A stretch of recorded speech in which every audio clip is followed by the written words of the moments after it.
Ini bukan basa-basi atau cerita omong kosong tanpa ujung pokok. Bukan pula sebuah narasi yang menceraikan kebinekaan Indonesia.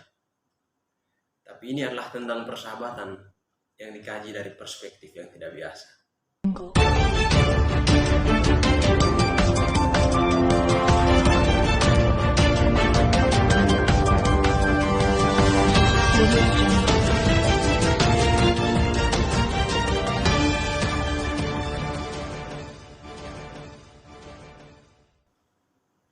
Halo Sobat Inspiratif, jumpa lagi di kanal Inspirasi.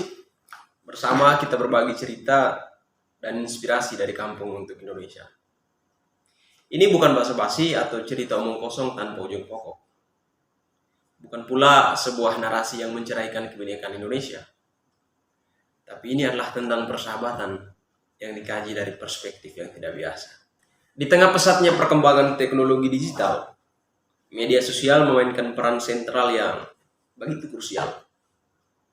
Memiliki followers dalam jumlah banyak merupakan sebuah kebanggaan, tanpa peduli apa kata dunia. Bahkan kita tak saling kenal dengan tetangga sebelah kamar. Dalam situasi seperti ini, masih relevankah ketika kita harus berbicara tentang persahabatan? Sementara penderitaan lebih cenderung dijadikan candaan di sosial media. Sampai pada titik ini kita mahfum bahwa dunia adalah benar-benar panggung sandiwara. Tetapi meski demikian, kita tetaplah manusia, lakon sutradara yang melakoni takdirnya sendiri.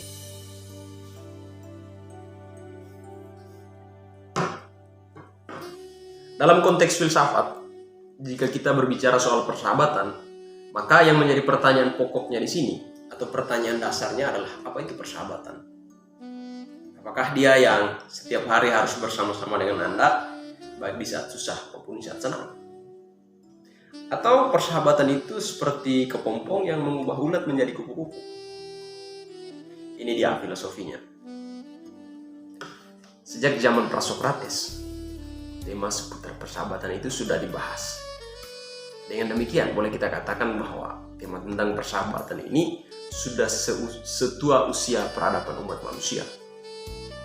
Empedokles misalnya melihat persahabatan itu sebagai unsur kosmik yang mempersatukan segala sesuatu.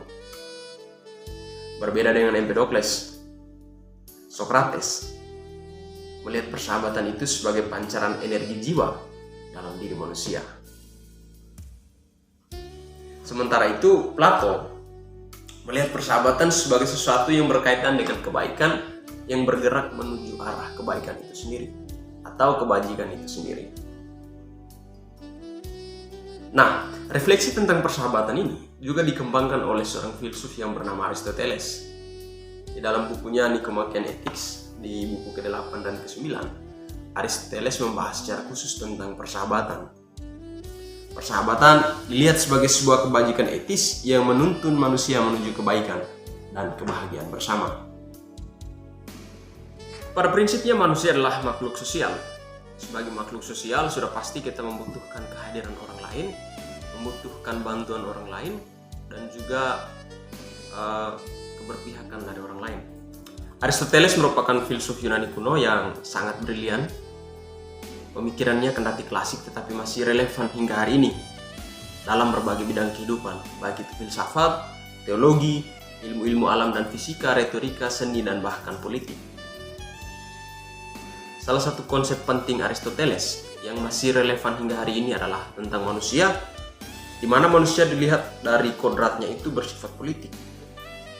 Naturalitasnya sebagai makhluk politik ini memungkinkan manusia untuk membentuk kehidupan bersama dalam sebuah polis.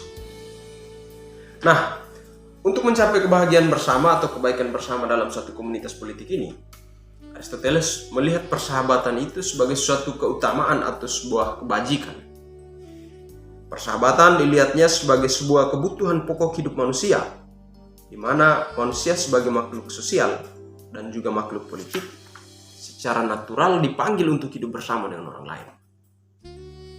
Nah, dalam kebersamaannya dengan orang lain inilah ada imperatif moral untuk menjalin kerjasama dan juga persahabatan demi keterarahan pada kebaikan yang lebih tinggi. Tentunya semua orang pasti punya alasan tertentu untuk menjalin persahabatan dengan orang lain. Nah, menurut Aristoteles, setidaknya ada 3 alasan yang sangat mencukupi, yang sangat berdasar kenapa orang lain memilih teman atau sahabat. Yang pertama, persahabatan karena kegunaan. Seorang menjadi teman bagi yang lain sejauh ia memiliki kebutuhan dari orang lain atau dari temannya tersebut, sehingga ia tidak mencintai sahabatnya apa adanya. Tetapi di sini adalah lebih pada bagaimana dia mendapatkan keuntungan dari sahabatnya tersebut. Nah, menurut Aristoteles, persahabatan atas dasar kegunaan ini tidak bisa bertahan lama karena tidak ada permanensi dalam hal kegunaan, di mana kegunaan itu dapat berubah sewaktu-waktu sesuai dengan keadaan dan juga kondisi. Dengan demikian, kegunaan tidak dapat dijadikan dasar dalam persahabatan, sebab ketika kegunaan itu hilang, maka persahabatan dengan sendirinya juga akan berakhir. Yang kedua, persahabatan yang didasarkan pada kesenangan. Persahabatan jenis ini dimotivasi oleh kesenangan, di mana seseorang dijadikan sahabat apabila ia memberikan kesenangan tertentu.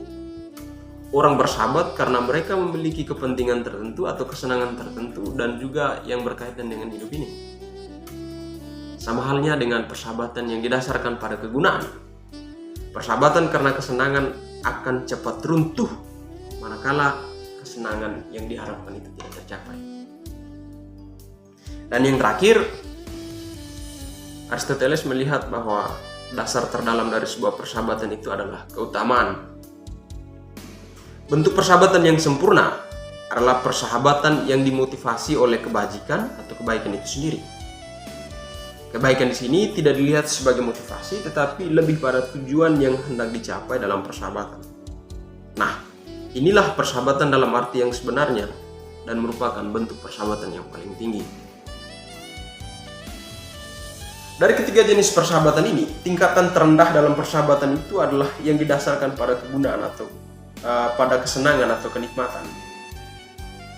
Hal ini biasanya terjadi pada kalangan remaja yang suka berpetualang dan tenggelam dalam passion yang besar untuk menikmati hidup ini. Karena memang manusia sebagai makhluk dinamis yang selalu berubah-ubah, bergerak dan terus meningkatkan kapasitasnya untuk mengejar kenikmatan dalam hidupnya. Sementara itu, jenis persahabatan yang menempati posisi tertinggi adalah yang didasarkan pada kebaikan. Menurut Aristoteles, persahabatan yang otentik dan sempurna hanya terjadi dalam hubungan dengan kebaikan-kebaikan atau terjadi di antara mereka yang memiliki kesamaan dalam hal kebajikan, di mana mereka saling menghendaki secara real kebaikan di antara mereka karena memang semuanya baik. Persahabatan yang didasarkan pada kebaikan menurut Aristoteles tidak memiliki hubungannya dengan politik. Persahabatan yang didasarkan pada kegunaan atau utilitas, itulah yang dilihat Aristoteles sebagai persahabatan politik.